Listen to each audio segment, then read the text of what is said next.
Hi, my name is Mike Petrilli. I'm the Executive Vice President here at Fordham. Welcome to our first education policy event of the year, what we are now calling Fordham Live, these events and other things that we're going to do live, such as Twitter chats and webcasts and all the like. Those of you that don't know us, the Thomas B. Fordham Institute is one of the premier education policy think tanks. One thing that makes us interesting is that we also do on-the-ground work in Ohio, our team in Columbus and another team in Dayton, where we do on-the-ground things like sponsor charter schools and get engaged in the policy debates in Ohio as well. And then nationally, of course, we do all the things that think tanks typically do, research studies and weighing in, blogging, etc. You will notice, especially those of you watching at home, but those of you in the audience, go back and check. We just launched an updated website for the new year at excellence.net. A new look for the new year, but also some new approaches to blogging. Those of you that follow us will notice we've decided to take the big step of breaking the flypaper blog up into a series of 6 individual blogs on specific topics. So check that out. So for example, we've got one on called Common Core Watch that, not surprisingly, will be focused on all things Common Core. Another on stretching the school dollar that's going to be focused on how schools can do more with less and so forth. So check that out and let us know what you think. And hopefully the whole experience will be that much better for you. I've been really excited about this event for a long time. It's talking about some of those important issues in education today. Not only No Child Left Behind, which of course is about to celebrate its 10th anniversary. Who would have thought it would still be alive 10 years later? But so it is. But this question about where do we go from here? Does the accountability movement keep on trucking on with or without No Child Left Behind? Is it time for something new? Has accountability run its course? And now we're seeing diminishing returns, and so we've got to try a new strategy. Or is accountability something that just has to be a part of the fabric of the education system, regardless of what other reforms get layered on top? We've got a great panel to talk about those questions today. Let me briefly introduce you. Then we're going to hear from our speaker, Mark Schneider, to talk about a recent report he did for Fordham, and then we'll get right into panelist conversations. You will notice that someone is missing. That is Sandy Kress, who is going to be here. Unfortunately, Sandy has the flu. I hope, Sandy, you're watching at home in your pajamas, getting well. But he is so sorry he couldn't be here. He did send us some comments, and I'm going to try to bring those into the conversation at times, because his perspective is really key, both as one of the authors of No Child Left Behind and as somebody who's lived through this in more recent years in Texas. And Texas is going to feature prominently in this discussion.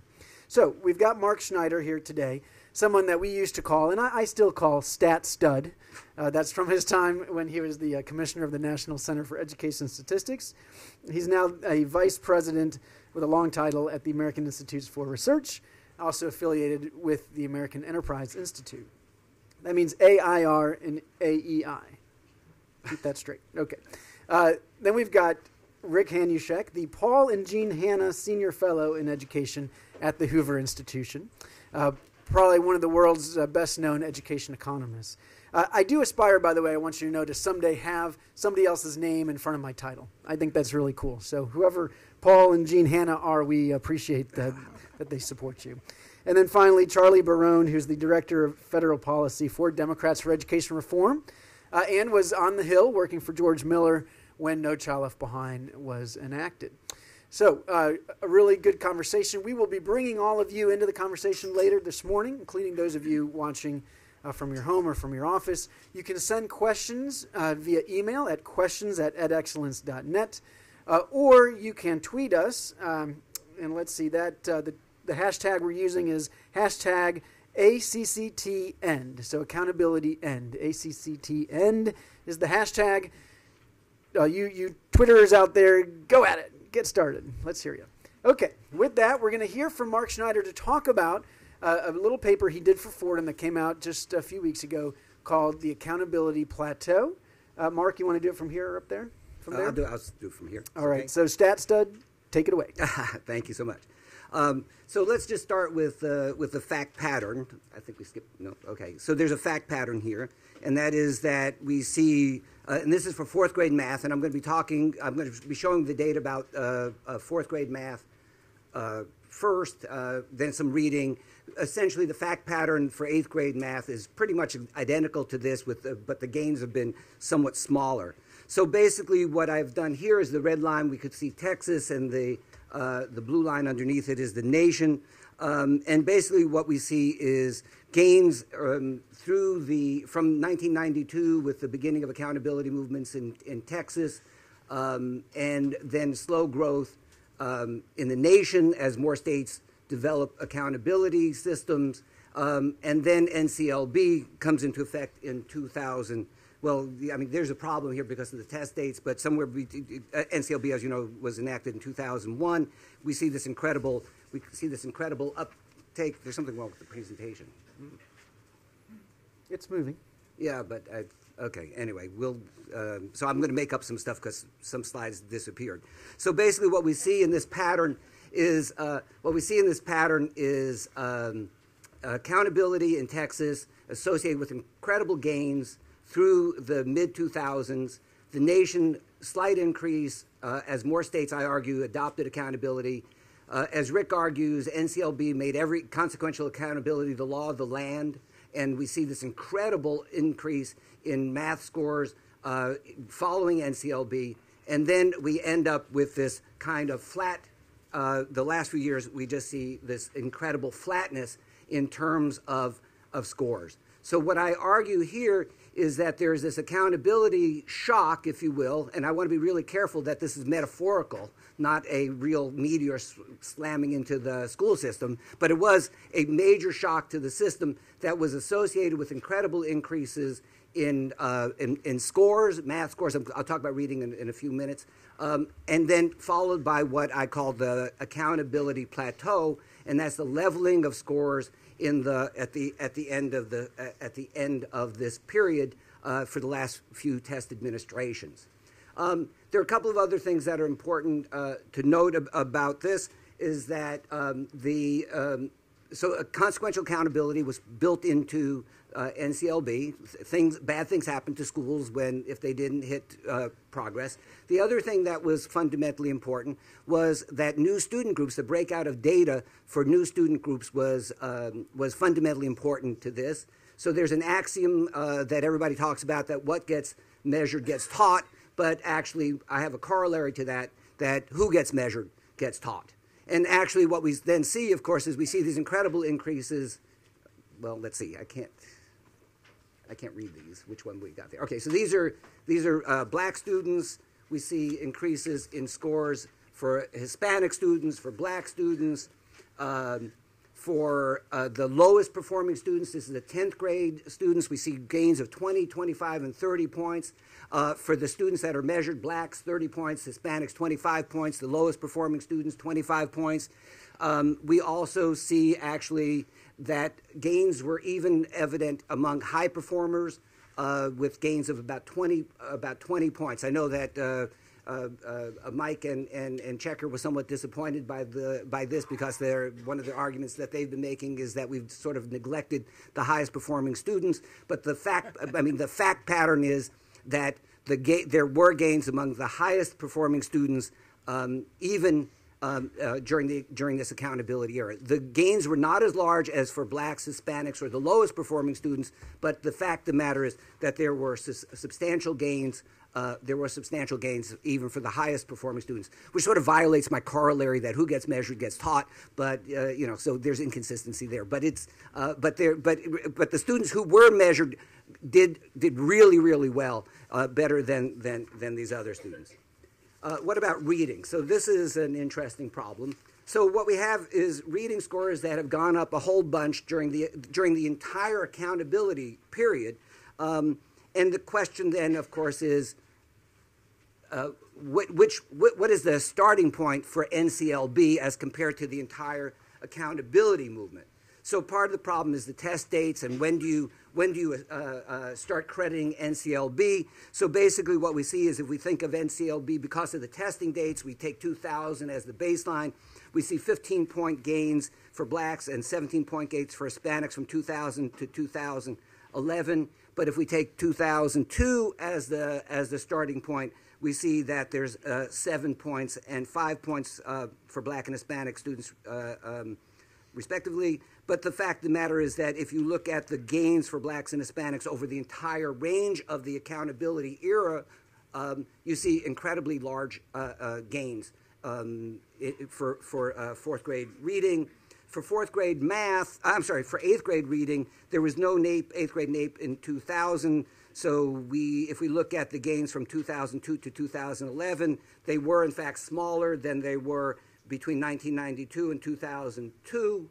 And I think this is part of the argument that gains were greater before NCLB than after NCLB. But if you look at the entire accountability era, again, you just see very large gains for blacks and Hispanic students over the entire accountability movement. Let's see. So there's no. Okay. So the slideshow that I sent didn't get here. So let me just talk about what I believe about the shock to the system. So I think I want to be really careful that it's a metaphor about a meteor slamming into the school system, but the fact of the matter is that there was an incredible shock to the system, that the tenets of accountability, continuous improvement, consequences for failure were fundamental to the reform of education in the United States. I want to be really careful, and this is the last point that Mike was making, that I'm not saying that the accountability movement was yesterday's fad. We got to the end of it, we hit this plateau, throw it out, right? That is not the point. I think that the tenets of accountability systems, consequential accountability, provide a fundamental platform upon which other things need to now be built. I'm not sure why we've reached this plateau. I mean, there are many reasons. Everybody I talk to has their own reason, right, why this worked. So maybe states weaken their accountability standards, right? We know that states' standards for proficiency are way lower than NAEPs, for example, and they certainly haven't gotten better over time. They haven't increased over time, and we could look at the NCES mapping studies. We could look at the ones from the Fordham Foundation, and we know that states aren't pushing harder and because of the provisions in NCLB about letting states define what the proficiency standard is. So maybe states just didn't work really hard after a while of teaching math. Maybe we got the low-hanging fruit in terms of squeezing out improvements in math and lesser in reading. So maybe that's another reason. The schools and school districts and school systems did not really embrace with a great enthusiasm, shall we say, NCLB. So they figured out ways of short-circuiting it. Perhaps the failure of charter schools to caps on charter schools, or the failure of them all to be great schools, is another fundamental failure about why we've reached this kind of plateau. Another possibility is that we've just reached a breather, right? That the fourth grade, America's fourth grade kids have done incredible. I mean, they've done an incredible thing. Eighth graders also. So maybe we can't maybe they're just stopped for a while and just sort of taking a breather. And maybe the next administration of NAEP will show an increase again. I'm very skeptical about that, but people say, yeah, that's the possibility. So I want to be really careful about this. I do not believe that accountability was a fad that's gone, over, move on, thank you so much. The fundamentals of the accountability system are important. The continuous improvement, the measurement, continuous improvement, reporting on subgroups, fundamentally important. So what's going to be next? What do I believe gets layered on top of the accountability movement? So the Common Core, of course, is what everybody's interested in, the Common Core as another potential shock, if you will, that could reshape the system. I think that the state proficiency standards, again, the mapping studies show this over and over again, that the Common Core is, and I must admit, like Fordham, it's like, how do I wake up in the morning saying, yeah, National Common Core Standard is pretty good? I don't know how that happened, but it did. But the real question is, if that happens, and we get an actual testing system that is aligned with that, and there, as you know, there are all kinds of questions about that. Will the Common Core actually provide a new shock, if you will, to state proficiency standards and state curriculum so that it could ratchet up the system? I think we all believe that this is we all hope that this is true, but we believe I'm not so sure that that's going to happen. In part because I don't think we've thought seriously yet about teacher training and all the things that go along with that to make the curriculum real. I also believe that I'm suspicious, or I wonder what will happen with the testing regime.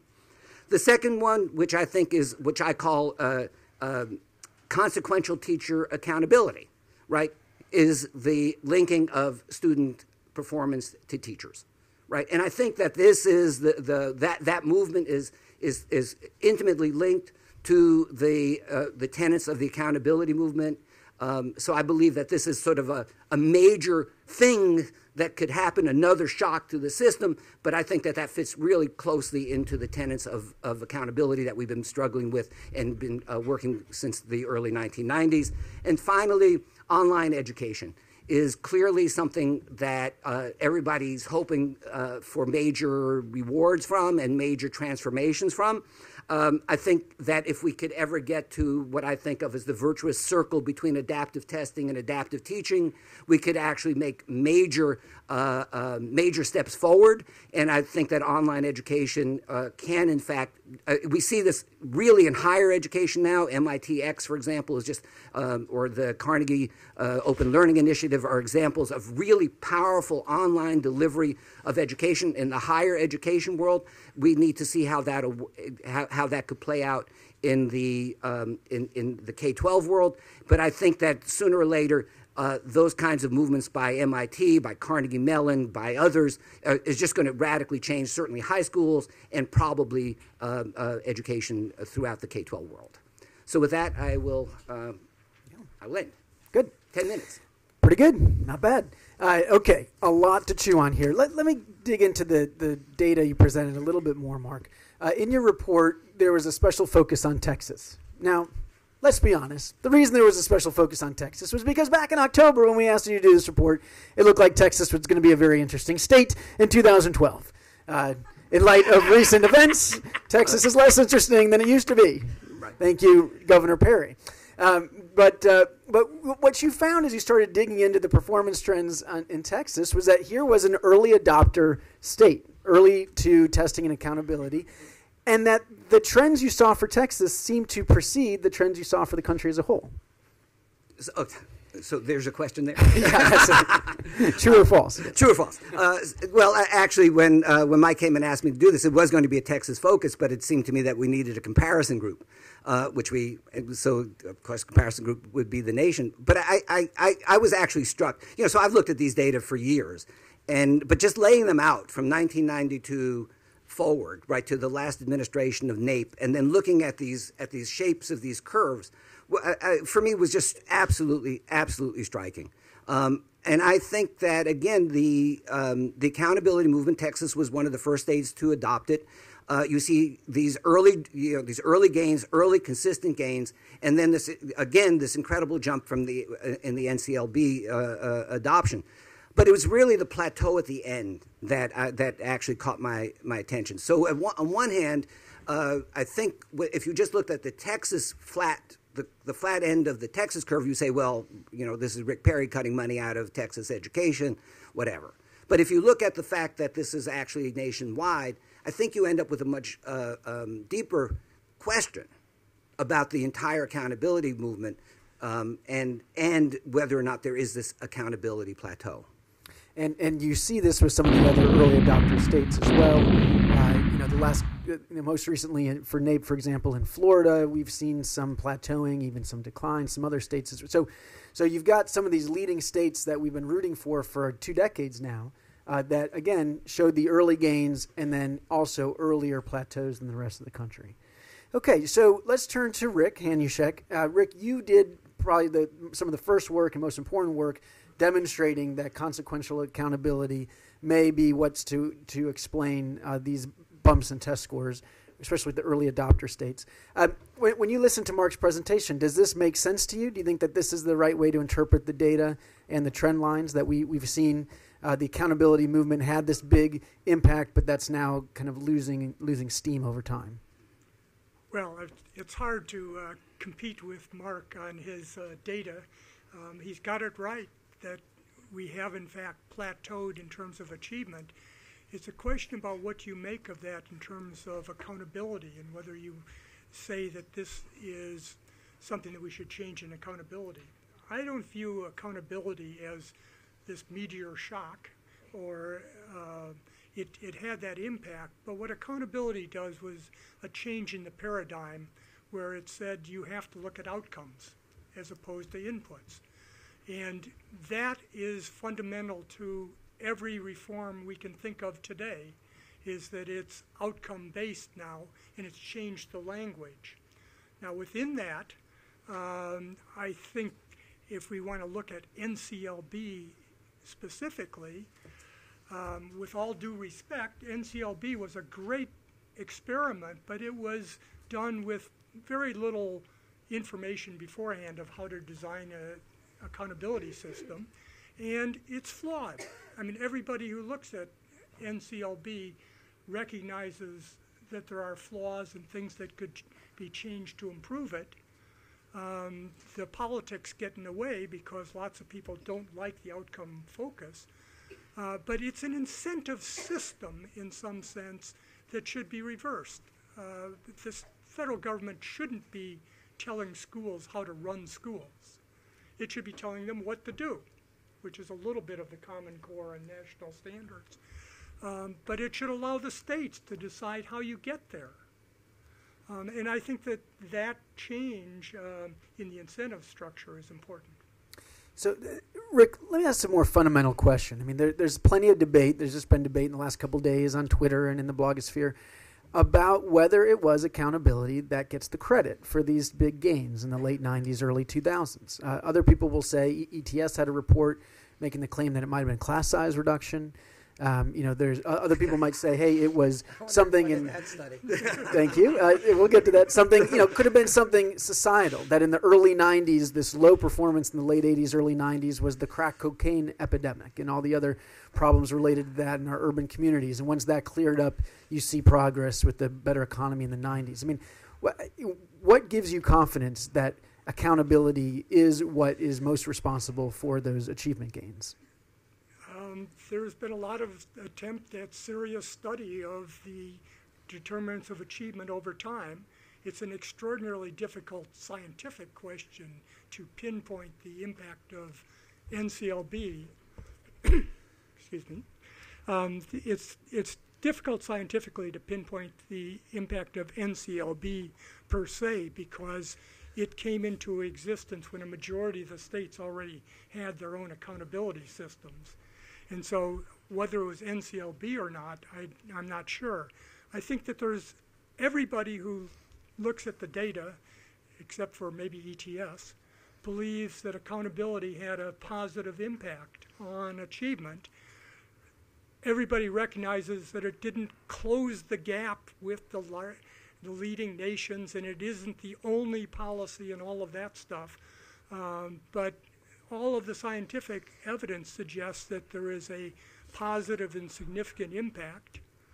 The big debate is whether it carries through. Mark gave the 4th to 8th grade experience, but if you look at later NAEP at high school or age 17, you see very small gains in terms of NAEP scores. And there's this question about why it hasn't carried through. That might relate to accountability, but I don't think it does. I think it relates to not having serious alternative policies. All right, Charlie, let's get you into the conversation. You've been focused for this whole period on closing achievement gaps. That was certainly a focus of at the time Chairman Miller's when the bill was going through. When you look at these data, particularly for poor and minority kids, it seems like a pretty remarkable story. Huge gains, although those gains are now starting to peter out. Would you agree with that assessment? And why do you think those gains might be now slowing down? So, I think you need to look at Mark's paper and tease out a couple things that maybe get glossed over in the in the initial presentation. One, I think Mark did everybody a great service by putting these tables together because they're fairly objective. They just show you on the chart where things have moved over the years for all students, for Texas students, for black students, and for Hispanic students. And most of the other stuff that's coming out this week is spun in some way. People use the time periods or the groups that are going to make their case. And so I think whenever we have a discussion about accountability, the first thing I feel is primarily we're having a spin war as to where people are on accountability, and they're going to use the numbers to push their position. So that's the one thing you got to watch out for whenever we have this debate. I think Mark did a good job of avoiding that, although there are some things in his data set that aren't consistent with the idea that it's all plateauing. For instance, 8th grade math. Hispanics are still moving up. They've been moving up about a quarter of a grade level to a half of a grade level in every period steadily. It's pretty much a straight line from the 90s. That's a big deal for 8th grade math for Hispanics. So they're a growing segment of the U.S. population. So I think we might want to ask, why is that group still going up, and why is it, if there's this, meteoric effect of accountability, why does it, if that was the dynamic, why does that seem to be continuing to drive a positive change for Hispanics in math? So that's just the kind of questions you have. And so I think leads to the second point of we have a lot of hypotheses for why this happened. One is this exogenous, variable. There are others. I don't know how many people in this room have conducted social science research, but in a past life, I did that. And you rarely find one single variable explaining all the variance in an outcome. It just doesn't happen. Everything is multivariate, and it involves an interaction effect. So to think that one thing from Washington would be the thing that changed everything in a state and district, that's not in the realm of reality in social science. So you have to keep that in mind. So I would ask, why is it that 8th grade seems to be harder, and start to ask hypotheses for that. Is it that you need a higher level of teaching skills? Maybe you can do drill and kill in the early grades and get kids to learn the fairly easy math functions that they need to know in first, third, fourth, and fifth grade. But when you get to 7th and 8th, you're starting to do pre-calc. That's not something every teacher can rise to the occasion of. Same thing in high school. You left out graduation in this study, and graduation's been creeping up too over the last couple of years. That has not plateaued, although it's not as fast as we would like. And then the other thing that's glaring in here is just reading. And I don't think we want to just stop and decide that for some reason this exogenous impact of new accountability isn't going to work for reading. I just don't think we know enough about whether we're measuring reading well in the grades we're measuring it, how all the components of what it takes to be a good reader are captured or aren't captured in the assessments, how a teacher needs to be equipped to teach reading, since it's not quite as straightforward. So I'd want to start to answer those questions. And just give me 30 seconds. I think we have a dearth of people in the field who are ready to tackle those questions objectively. We have a lot of spin, and people like you are trying to put the data together, and Rick, but a lot of the experts on testing in the system, the so-called experts, are against using testing in public policy. It's just, and that's a quandary we're in right now. And so they don't tend to be very helpful in asking or answering these types of questions. So I just think we need more hypotheses testing. I think we need to bring in a new set of people to look at these things that don't have an academic bias against the use of numbers and data. And the last point I'll make is Mark's study was one state versus 49 states in the District of Columbia. So for the plateau being average, I think the story is different when you go to different states in terms of whether they have plateaued or whether they're still like the district creeping up. Mm-hmm. And so I think you want to look at what the dynamics are in those particular states and districts to understand this plateau effect. And I know it's not as sexy as saying, a meteor, but that's really what you need to do, I think, to figure out what the impact of accountability is and how it can be leveraged.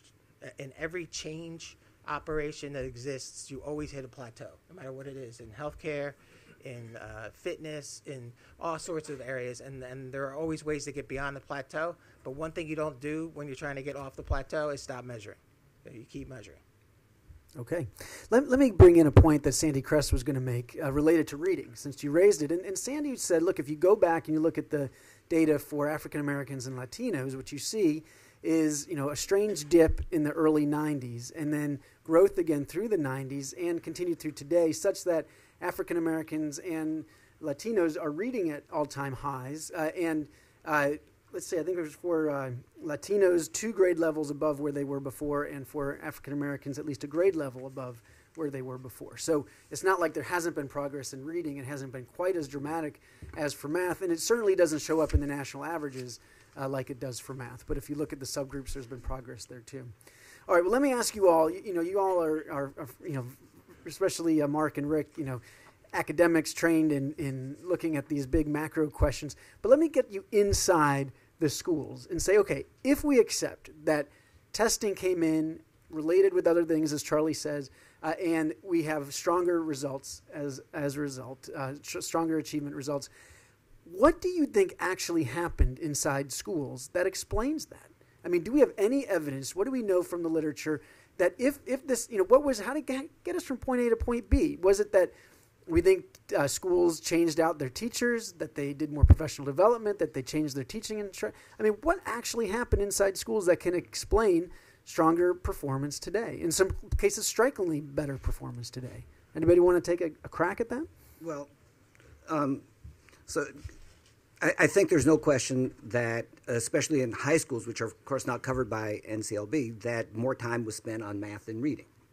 There's no question in my mind about that. Now, whether or not that squeezed out other things, of course, is another one of these issues that people fight about all the time.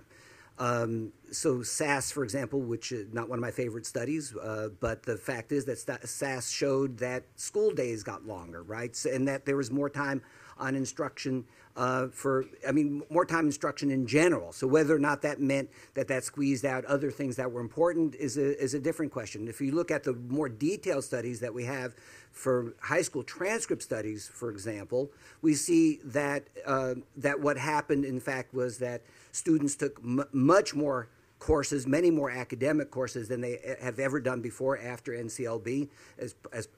So there's been a radical change. And now whether or not that's good instruction is a different question, but the fact of the matter is that there's been a lot more time spent on academic subjects in high schools where we measure much better than we do in elementary and middle level schools. But I believe that we just spent more time on these topics, and in fact we know that the time spent on instruction is fundamentally important for getting skills done. Okay, so time on instruction. Rick, what else? Well, I would say that you can't have a single answer to this, that a variety of school systems did very different things.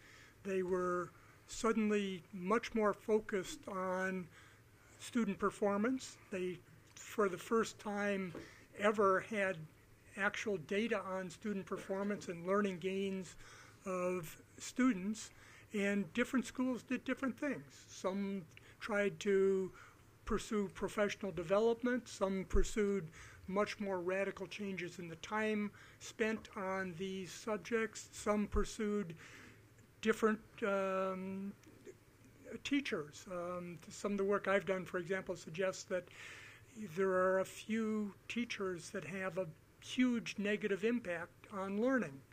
And if the data point to those teachers more directly, then things are done. In some schools, not all. And so having one answer, I think, is the wrong way to look at this, because, again, accountability is an overall incentive structure. It's not an educational program, and it's not an improvement program. It's an incentive structure. Mm-hmm. Charlie, what do you think, especially in the high poverty schools that serve the most of these kids? I think based on the schools I visited and that Congressman Miller and I visited when I worked for him in the years leading up to NCLB, you just went into a lot of schools where they weren't doing anything. I mean, let's be honest. The kids were sitting there. They were watching a lot of movies. The homework they got, if they got any, was crude. You had kids with like coloring book type homework in junior high school. Not much attention, as Mark and Rick have said, in terms of time on task. And I just think the fact that they knew somebody was now watching and going to pay attention, I think, helped. But I also think you encounter a lot of positive stories where the folks in the school decided that they were going to rally around the goals that had been laid out for them, particularly in the early years of No Child Left Behind, when the goals to them seemed more reachable. And so they were determined, and they did it wasn't just test prep. They had schools that had parent weekends and summer stuff, and it was a whole school team, we're going to get this done together approach. And I just think having goals drives that sort of process in a way that just transparency doesn't. And I think that's part of what happened. And if you believe another ETS study, they say that maybe teacher training programs rose to the occasion a little bit in terms of being a little bit more subject matter focused. And we got a long way to go there. And I think I got another round of questions. I think that's the next plateau. Unless we do something about teacher prep and selectivity, I think if that's not the explanation of this plateau, it's going to be an explanation of a plateau. Okay. We're not going to get anywhere if we don't fix that. Rick? Just one quick comment. I don't think we can underestimate the importance of subgroup identification under NCLB. And that's what shows up in Mark's answers here. It's too simplistic, but I'll give you the simplistic summary, is that before accountability in NCLB, it was very common to go into urban schools and have everybody in the school sort of throw up their hands and say, we're trying, but what can we do? We got these kids, and what can we do with them? And after NCLB, I think that the story changed dramatically to say, we might not know what to do, but we've got to do something. And we've got to, in fact, provide an education for all of the kids. And I think that can't be underestimated in this discussion. Now, I want to follow up on something Charlie said a minute ago, which is really important, which is that in the early days of No Child Left Behind, in most states, the goals were somewhat attainable. And more recently, now we've gotten to the point, as things have ratcheted up, where for a lot of schools, they feel like there's no way they're going to hit the targets. And in some states, we've got 60, 70, 80% of the schools identified as needing improvement, so perhaps that's lost its sting. Is it possible that that's why we're seeing the plateau, that people stop taking the accountability system seriously because the system stopped being serious? Maybe, but it doesn't explain like Wisconsin and Mississippi, places that never moved on this stuff to begin with. They never ever got going on this. They still have very few schools identified. There was no meteoric impact on those states or most of the districts in those states. So maybe a little bit, and I think. I think at a certain point, a lot of the players decided that they didn't want to make this work after 5 or 6 years and started focusing more on the parts that were unworkable, that could have been fixed or worked with, and said, we've done all we can. This thing's screwed now. We have to get 100%, or we're not going to, which is not true, but they perpetuated that. So yes and no, I think. All right. Well, let's talk some about getting off the plateau. Mark raised some ideas, and we'll get to those in a minute. But is there something, if we can make some changes to the accountability system as it's operated under federal policy, state policy, is there a chance that could lead to another wave of improvement? So we look at progress over time instead of these snapshots. We have the goals be more, stretch goals but still attainable. The kinds of changes that are now being floated with the waiver process. Is it possible that we get accountability back on track? We can start to see some gains again? Are you optimistic about that? Rick? Well, I'm optimistic sort of conceptually. I'm not optimistic politically as I see what goes on in Washington, D.C. Maybe that's the distorted California view that things don't happen here. But because California is such a functional place right now itself. Right? Yes. Sorry, yes. couldn't help. The governor doesn't believe in data, I think is what he said. To me, there are 3 changes that should be made to NCLB and 1 that shouldn't. The 3 that should be made is that we should look at student learning gains and growth across the entire spectrum, that we've in fact let off the hook the better performing schools, assuming that they're doing well because the kids are doing well in terms of overall achievement. Secondly, the federal government shouldn't try to tell the states or the districts how to produce these gains as it does now, but in fact that should be a state responsibility to develop the responses to accountability, but the federal government should be more involved in setting what are our goals, because performance on these tests really, really matters. In work that I've done on the future of the U.S. economy, sort of relating it big picture, 30,000-foot kind of stuff, suggests that the future of the U.S. economy is highly dependent upon improving our achievement, getting from below the developed country average on math and reading to above it makes a huge difference. So I would make those three changes. The one I wouldn't make is concentrating all of accountability just on the lowest performing schools. I think that that's a huge mistake. I think we have a problem across the board that goes not only in low performing schools, but in what we call high performing schools now, that has to be dealt with. So, Rick, I mean, if we do these things, such as move to progress over time and look at across the performance spectrum, okay, so there's incentives to get all kids, from point A to point B over the course of the year. Do you think that then could lead to higher achievement on the NAEP? We'd start to see this strong growth again. I do, but this is all, it's a bit speculative, of course, because we know of very few policies that lead to huge gains. In fact, NCLB is perhaps you can attribute to NCLB the largest gains of any single program in education. That's what my adjective, horrid National Research Council study on incentive-based, test-based incentives says. It says that this is the biggest gain that we have on any possible program, and it makes a huge difference. I mean, akin to what happened during desegregation, in effect. Absolutely. That would be my second example of the major changes on the education system is Brown versus Board of Education and the desegregation that followed. Charlie, Mark, anything to add on the accountability front? Would you agree with Eric that these are the kinds of changes we need to see? Yeah, I completely agree that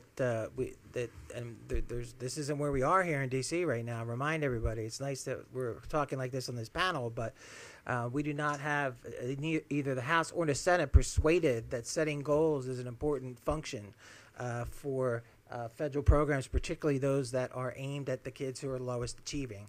And I think the other thing is, I also agree with Rick, I don't think you can dictate the interventions here from D.C. I wish you could. And 10 years ago, I was hoping that you could, but I just don't see much evidence that you can really dictate the quality interventions from here, but you can dictate how things are measured. One more thing, I think you need to distinguish between the diagnostic function of accountability system and the sort of intervention aspect of an accountability system and triaging. If you're a district and 50 to 60% of the kids that you send to college who graduate high school need remedial math or reading in college, then you're a high school in need of improvement. And so that number is going to be around 50 or 60%.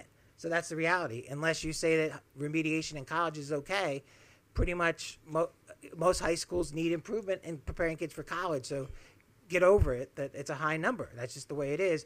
But to expect that a state or district is going to be able to intervene in a fundamental way in 50 to 60% of its schools, the type of restructuring particularly that's needed for the most chronically low-performing schools, I think is unrealistic from a resource and human capital perspective. But that doesn't mean you want to dumb down the definition of success just because you have to triage the intervention. I think you need to make that distinction. Good. We're going to get the audience involved in here in just a second, so start thinking about your questions. Mark, anything to add on the accountability front? Well, actually, the role of the states, of course, is just fundamentally interesting and fundamentally important. So I think that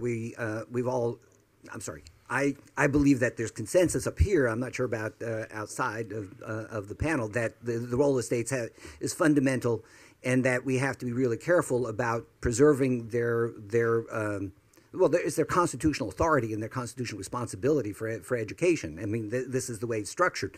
I think getting it right is really difficult, right? And I think that the political compromises that were made in terms of the definition of proficiency, that is saying everybody has to be proficient, but then letting states define proficiency, was a political compromise that was done in reaction to the blood that was left on the floor of the voluntary national test and all that history.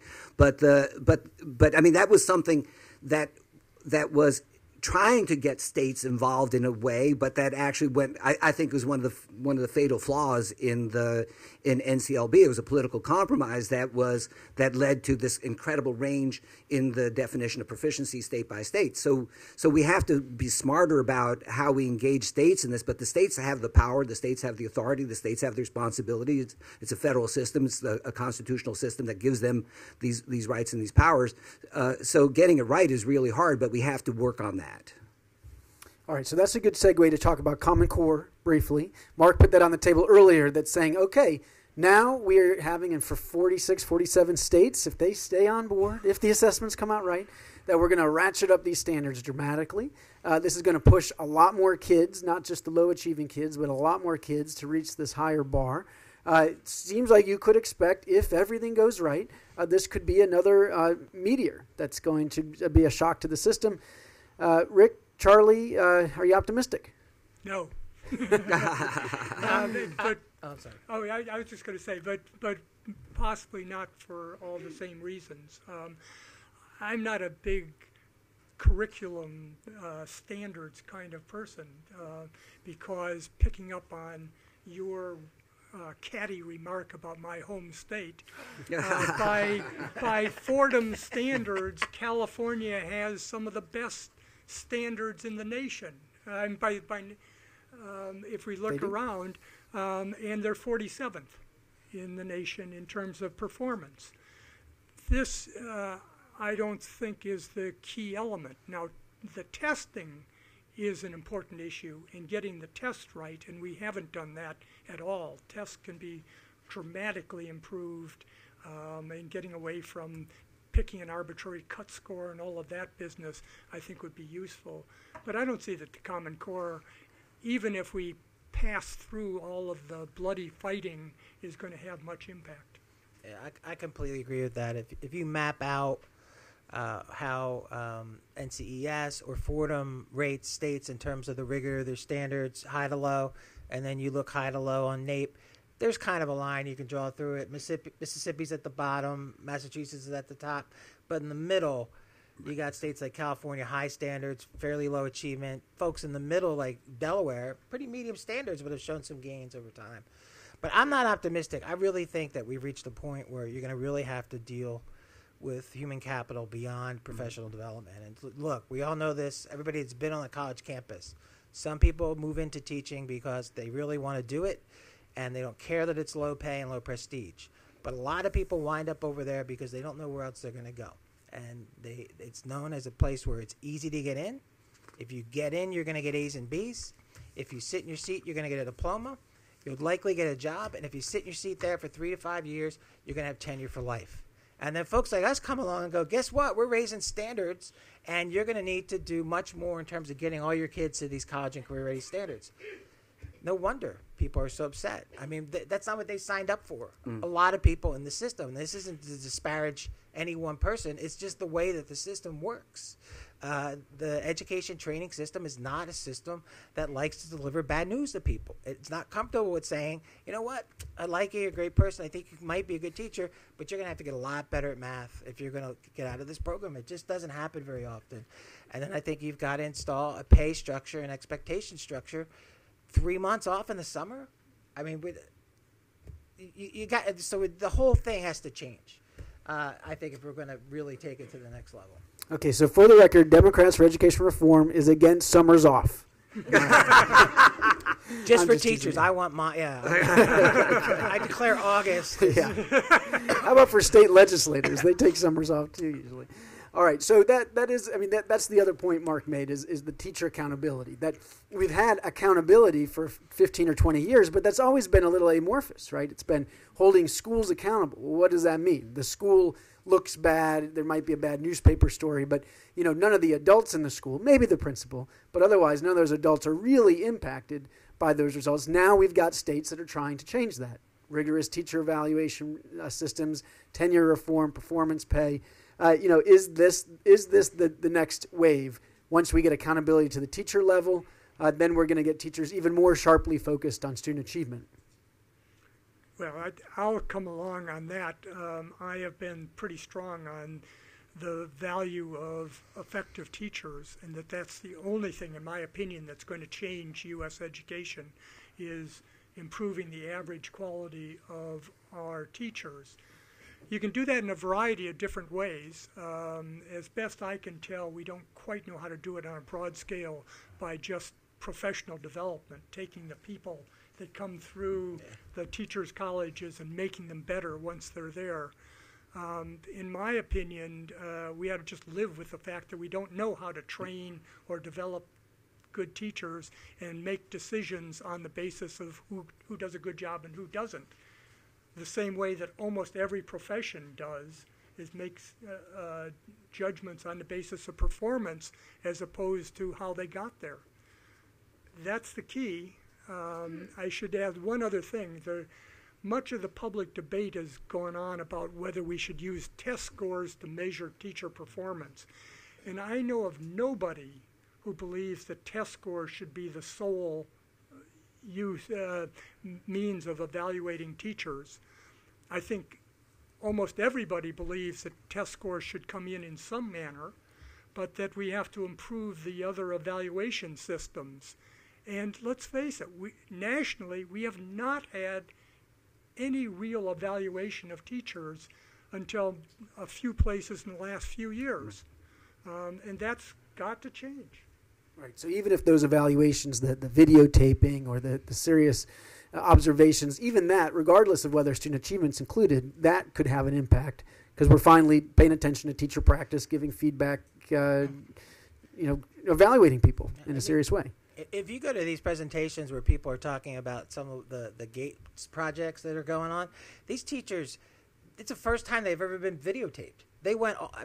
Videotape's been around a few decades. They went all through their training without being videotaped. This is the first time in these sort of Gates project and these other projects that are being videotaped. Just a lot of basics that get left out that it's hard to understand why those things haven't happened. Okay, let's get the audience in here. If you're watching at home or at your office, send us a question at questions@edexcellence.net. Send us a tweet at educationgadfly or use the hashtag accountabilityend, ACCTend. If you're here, raise your hand. And you're behind the post. Excellent. Well, whoever that is behind the post, tell us your name, where you're from. Thank you. And we always have to say this in D.C., ask a question, don't make a speech. Okay, go for it.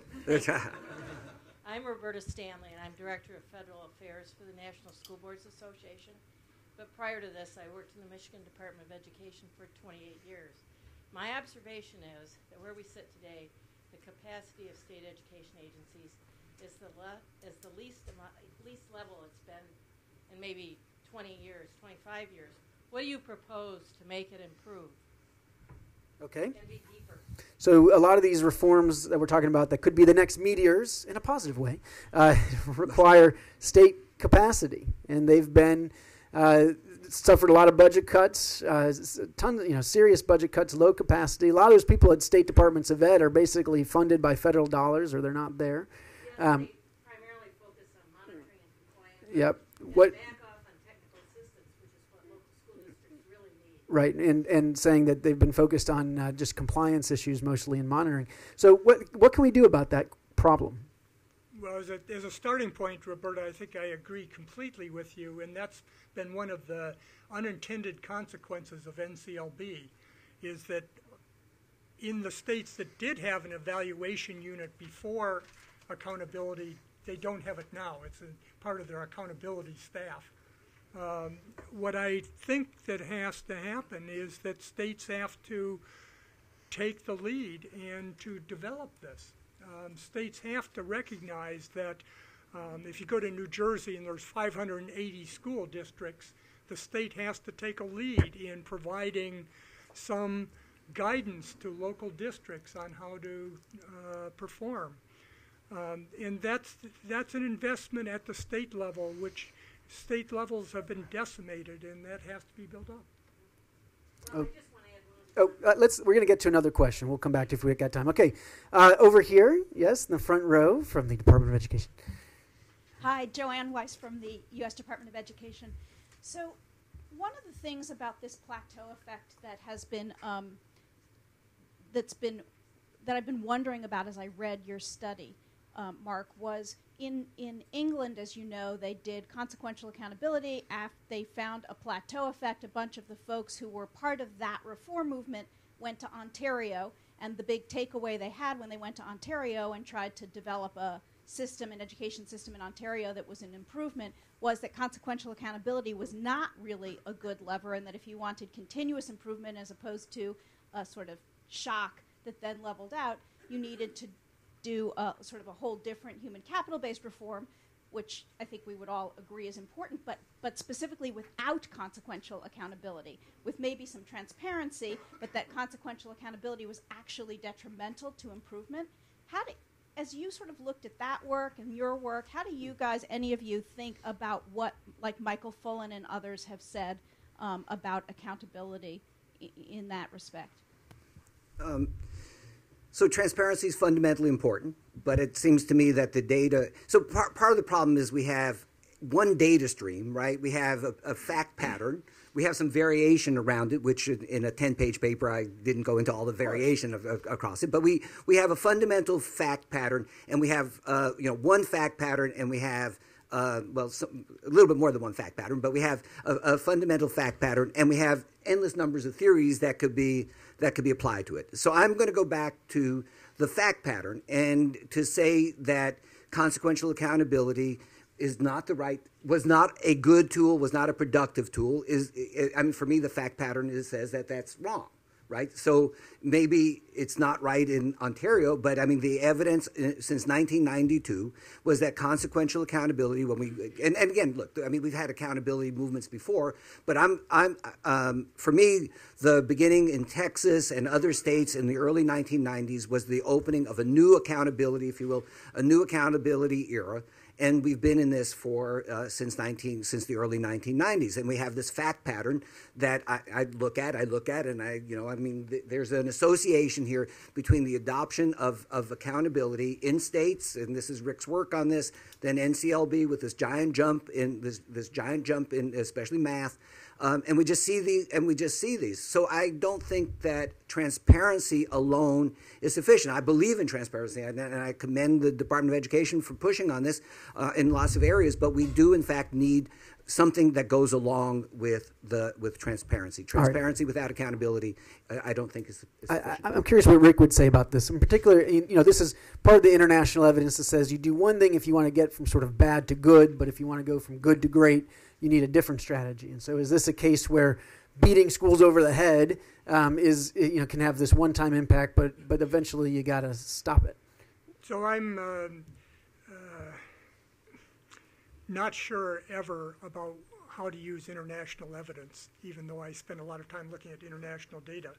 I would have said that the UK had continued accountability in a very serious way and had moved from sort of their overall league tables to league tables based upon value added or gains of schools, and that was important.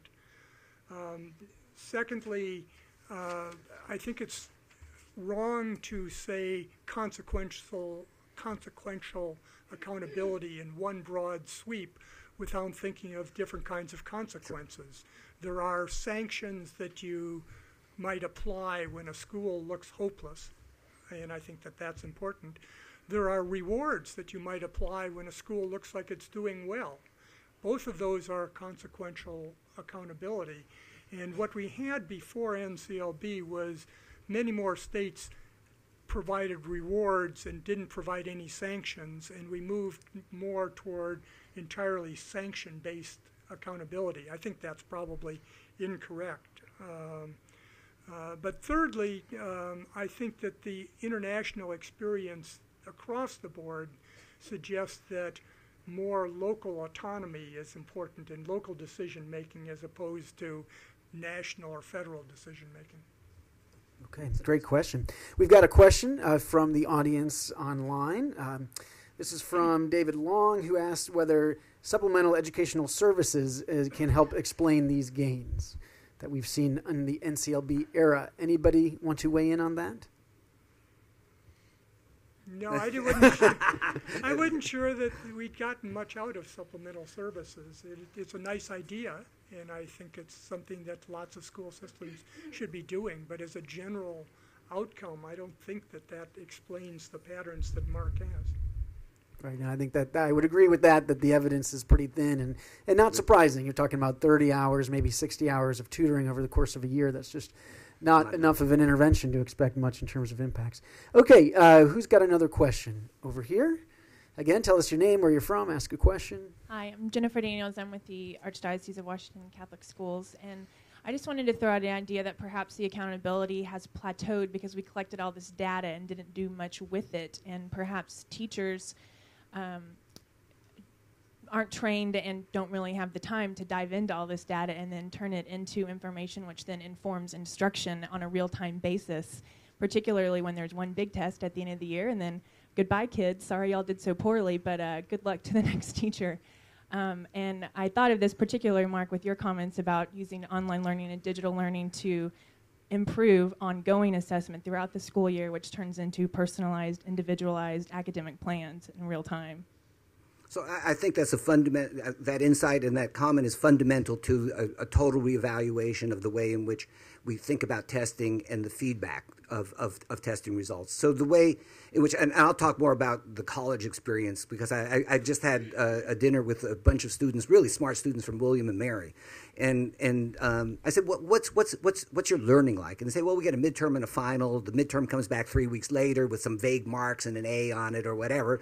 And I said, this violates every norm of education that we have, right? I mean, there should be instantaneous feedback. You shouldn't get the results 3 weeks later where whatever skills you were tested for are long gone, forgotten, whatever, and you can't improve them. So I think, and this is why I call it actually a virtuous circle of adaptive testing and adaptive learning. And we really need to figure out how to make that work. All right, good segue into online learning. Mark put that out earlier as another one of these possible meteors that could, be another way to dramatically improve achievement. Optimistic on that one or not?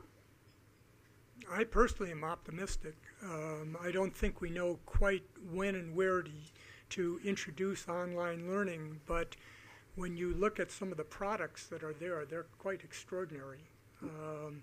And I think that we will start to work on finding ways to better integrate online learning. We have this experiment of my neighbor, Sal Khan, who's trying to sort of reverse instruction in Los Altos, California. But that's just one very public example of trying to find ways to introduce online learning. I'm optimistic because it changes lots of the dynamics of schools also. It changes the dynamics of how teachers interact with students. It changes the dynamics of how unions interact with schools. By the way, we have now succeeded in mentioning Sal Khan at this think tank event. That is a requirement. It certainly was in 2011. It continues into 2012. This is good. Charlie, online learning, do you think this is going to help? Is it going to help the poor minority kids you're worried most about? I don't know. I mean, I think that the fact that someone can drop in from outside the realm of public education with an idea that just takes off tells you that there's a lot of room for growth. For some reason, those types of ideas and initiatives tend to come from people who haven't spent years in the system being told that nothing works or that it's hopeless. And so there's probably more of that to come. I don't know. There's so many issues with lower income kids, and I think particularly when you get to high school, and this is hard for all kids, is why should I do well in high school? What do I really need to do when I get out of here? Why am I taking these classes? What is college? What's the purpose of that? Are B's good enough? And the high school helps set that culture too. My niece, her guidance counselor told her it's okay that you got a C in your honors biology class because they grade it up at 1 GPA point, so it only counts as 3.0 towards your GPA. And I showed her that in a lot of schools you have to have a 4.0 GPA to get in because all the kids are doing that. And I'm just saying, I think that for high school kids, motivation is going to be a key part of the factor. If they just have a nice tablet with online learning, I don't think we've thought through what are the incentives for teachers to use online learning, providing the incentives to them, providing the training to them to get the most of it, and providing rewards for doing it well. And so this has been largely, in many places, introduced from outside, including state laws that you have to take one online learning course. Well, this is not quite the kind of incentives that you want to make sure that people use it effectively. Great point. Okay, who's got another question? I thought I saw some here. Okay, we'll go in the middle here.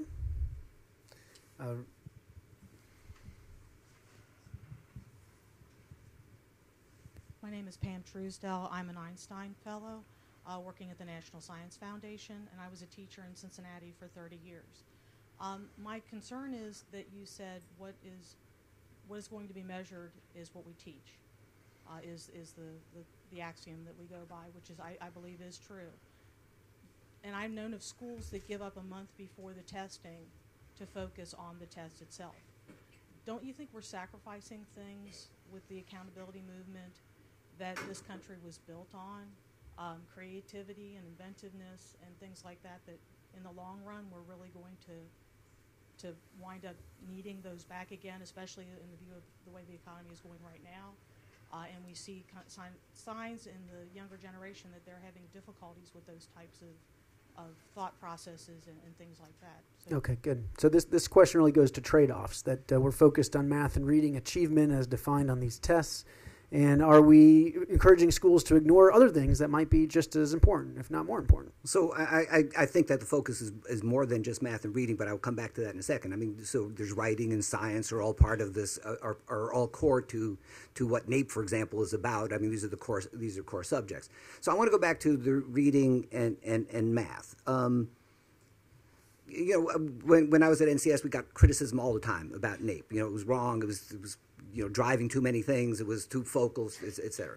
But math and reading are foundational, right? So I don't really believe in creativity without an incredible strong foundation to build, to be creative about something. I mean, I taught in a middle school, I taught in college, students say, oh, I could do this, I could do that, and they don't know the math underneath what they want to do, or they can't read stuff. I mean, so I don't, when you look at the kinds of questions that are in NAEP, for example, I mean, these are foundational questions. These are not really high level. These are stuff that you just sort of need to form the foundation for anything that you want to do. So creativity has to be built on a strong foundation. All right. So let me reframe the question. This is something I've been wondering a lot about too, and I think is a very important question. Is that if you step back, this whole project we have around accountability, focus on test scores, is to say, okay, if we can get those NAEP scores up for the country as a whole, that's going to help us economically, and Rick's done a ton of pioneering work on that. And if we can close achievement gaps or at least raise achievement for poor kids, that's going to help those poor kids get out of poverty. It's going to help them prepare to go to college or get a decent paying job, and that's going to help us to stem this intergenerational poverty. Right? And that's what a lot of us in school reform care about, is that education as a tool to help people get out of poverty. But it's based on this hypothesis that these math and reading scores are related to economic progress as a country and as an individual. There may be evidence to that effect, but what if other stuff actually matters more? So, for example, what if interpersonal skills are what really matter, and that if you could grow the interpersonal skills of the country as a whole, we'd be more internationally competitive, and those are the kind of skills that are going to help kids get out of poverty, then all this focus on reading and math is taking away from something that matters a whole lot. I mean, how do you answer critics that say, hey, what if we're shooting at the wrong target entirely? I guess, we're here talking about a federal law. And well, not just the federal law. Well, we're here talking about accountability. The post-NCLB era in accountability. So the point of the Title I program is education of the disadvantaged. And what decades of research had shown was that kids with educational disadvantage because of poverty or the history of the way their ethnic group had been treated were not able to do the basics that you would need to do anything else. And so that the boost that was needed was in math and reading. That without those skills, you can't do anything else. You know, you need to know math even to do music.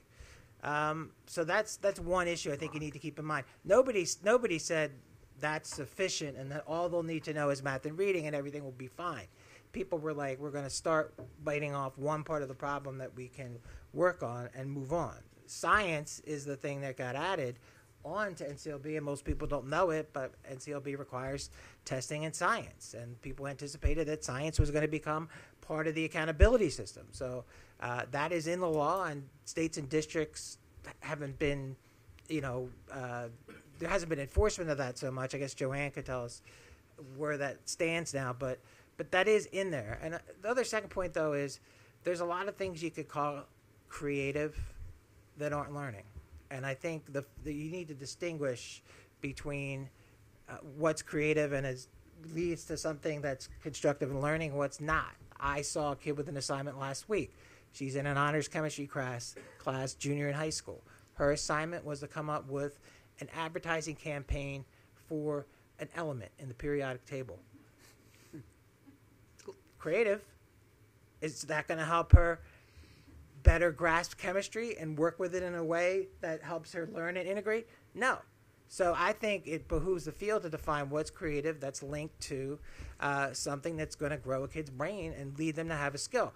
Creativity is used to describe a lot of things that are just kids playing around. And there are other good things that aren't in that. So let me get Rick in here. So let's say elementary schools, very focused on math and reading. They double up on those subjects. They get rid of recess and use that time on math and reading instead. And lo and behold, it turns out that little kids playing with each other is building important skills around interpersonal skills that might matter a whole lot to their future growth. I mean, how do we know we're not missing the ball on stuff that matters?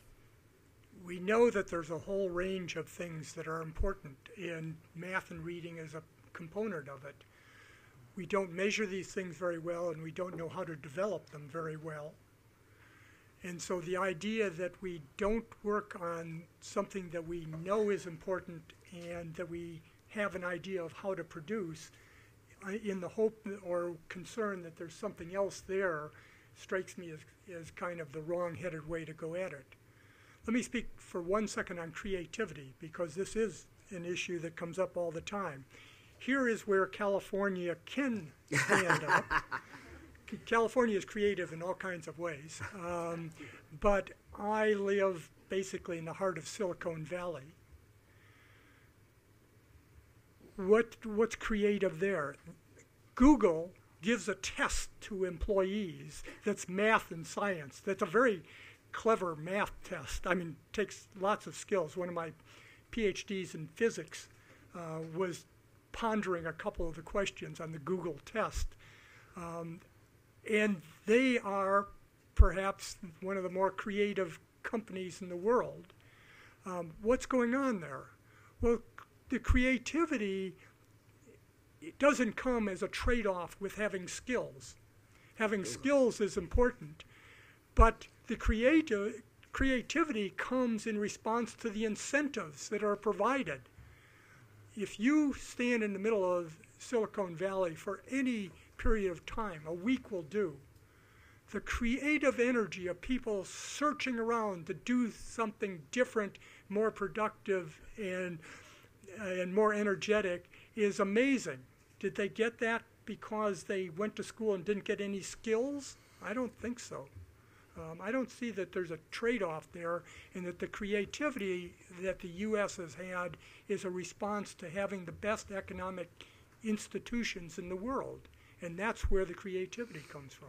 Okay, very interesting questions and discussion. Okay, let's finish here with Alice. Tell us who you are, where you're from. Right here in the... Oh, we need another microphone. We need the mic for the online audience.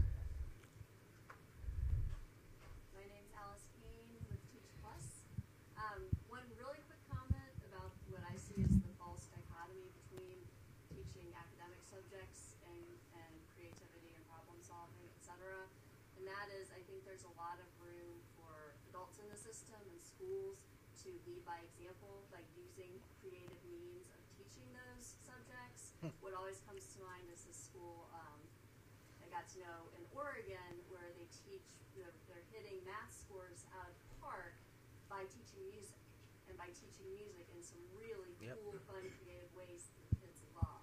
And so I think there's a lot of room for both and for doing that. My question, that something I've actually been thinking about for a while is you know, Charlie, you mentioned that grad rates have gone up pretty steadily in recent years. And I think we've seen that a lot of places. My question is, have any of you, or are you aware of any research that looks at the impact that has on the overall averages of gains in accountability?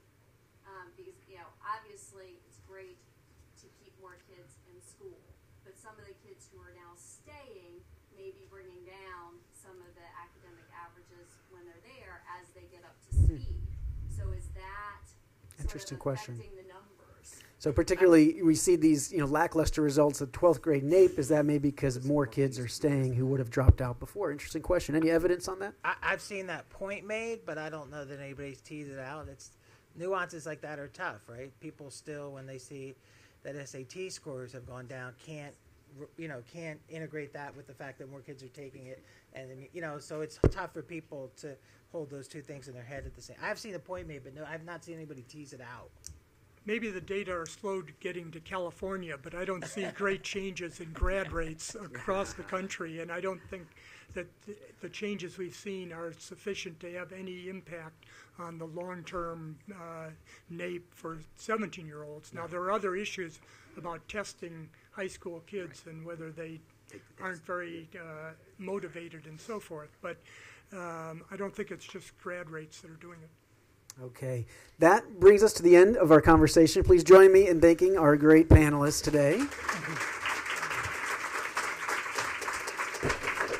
Let me make a promise. If No Child Left Behind is still around, then we will convene on its 20th anniversary to talk about how it's going. Lord help us. Okay, thanks everybody. And don't forget to check out the brand new www.edexcellence.net. Thanks, and see you next time.